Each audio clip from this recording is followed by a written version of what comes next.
로마서 9장 19절부터 23절까지 말씀입니다. 그러면 그대는 내게 그렇다면 하나님은 왜 여전히 책망하시는 것입니까? 누가 그분의 뜻을 거역하겠습니까? 라고 할 것입니다. 그러나 사람이 무엇이기에 감히 하나님께 말대답을 한단 말입니까? 지음을 받은 것이 지은 자에게 왜 나를 이렇게 만들었습니까? 라고 대들 수 있겠습니까? 토기장이가 진흙 한 덩어리를 가지고 하나는 귀히 쓸 그릇을, 다른 하나는 막 쓸 그릇을 만들 권리가 없겠습니까? 만일 하나님께서 진노를 보이시고 능력을 알리시고자 멸망받도록 예비된 진노의 그릇에 대해 오래 참으심으로 관용하시고 영광을 받도록 예비하신 긍휼의 그릇에 대해 그분의 영광이 풍성함을 알게 하고자 하셨다면 어찌하겠습니까? 아멘. 이 세상에는 분명 선과 악이 존재하고 생명과 죽음이 존재합니다. 하나님께서 살아계셔서 이 세상을 주관하신다는 이유로 생명과 선만 존재하는 것이 아니라 죽음과 악도 동시에 존재합니다. 왜냐하면 하나님은요, 생명과 죽음, 선과 악, 이 모든 것을 선으로 사용하시기 때문입니다. 선으로 사용하신다는 것은 하나님의 살아계심을 증거하고 증명해내기 위해 생명과 죽음, 선과 악 모두를 사용하신다는 의미이죠. 이 점에 있어서 누군가는 죽음과 악으로 사용되고 싶다고 스스로 결정한 것도 아닌데 죽음과 악으로 쓰임받아 결국 하나님의 살아계심을 증거하고 증명해냈다면 하나님의 인도하심이 불의한 것 아니냐고 반박할 수 있겠지만 다른 사람이 아닌 우리 자신을 돌아보아야 합니다.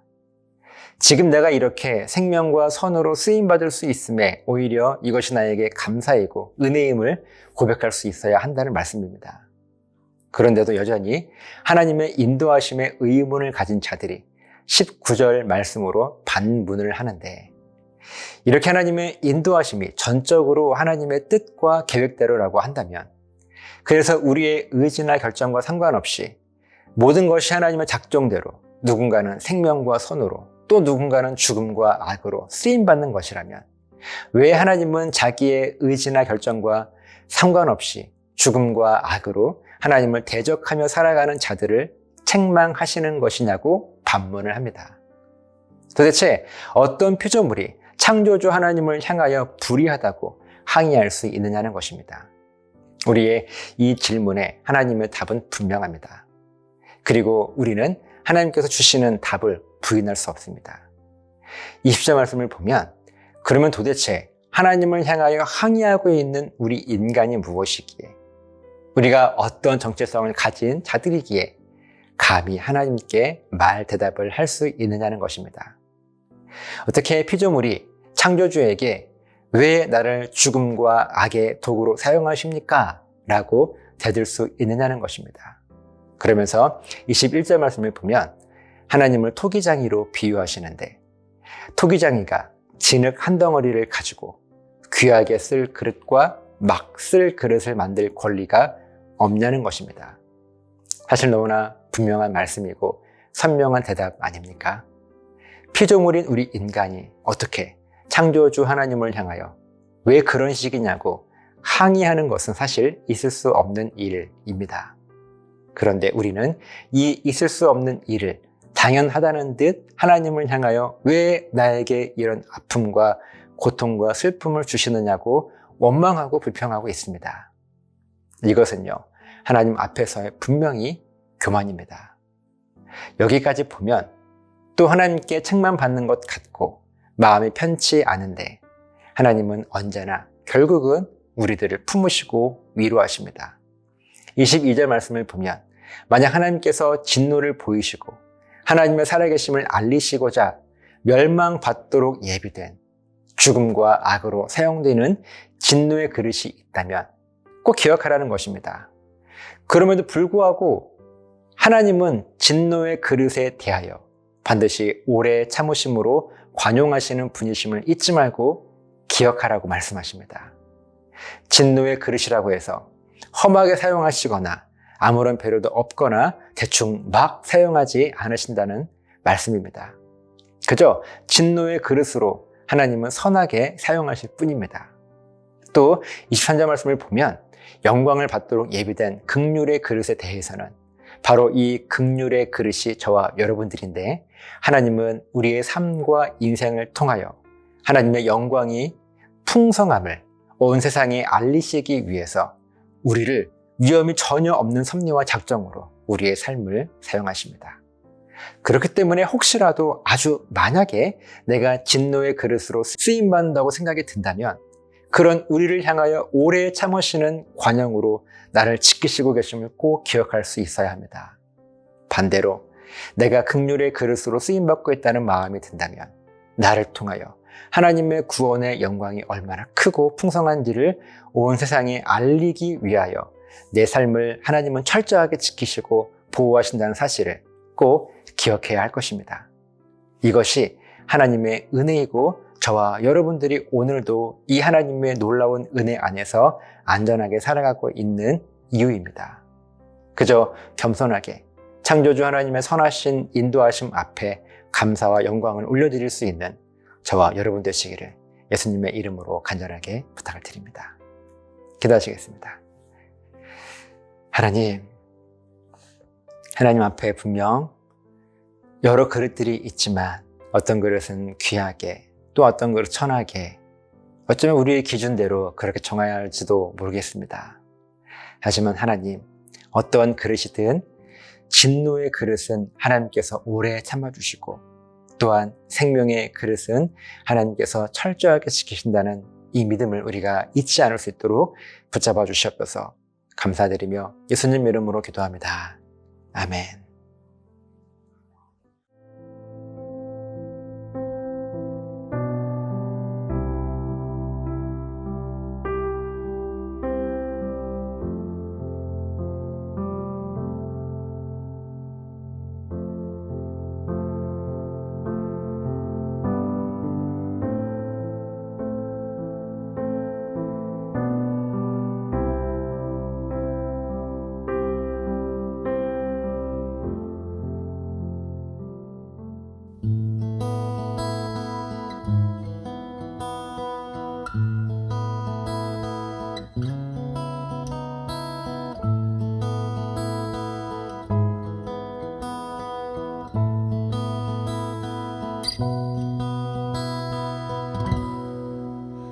굳게 닫힌 돌문을 열고 죽음을 이기신 주, 절망이 몰려올 때도 눈 들어 주를 보내.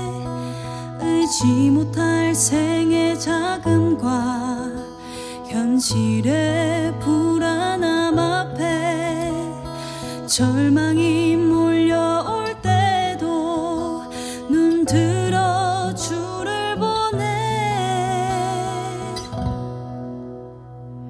예수 죽으시고 부활하신 온 땅의 왕주의 주, 사망 권세 이기고 언제나 온 땅 다스리는 예수 죽으시고 부활하사 우리 안에 계신 주, 주의 부활 생명이 우리 삶을 빚으시네. 예수 죽으시고 부활하신 온 땅의 왕주의 주, 사망 권세 이기고 언제나 온 땅 다스리네. 예수 죽으시고 부활하사 우리 안에 계신 주, 주의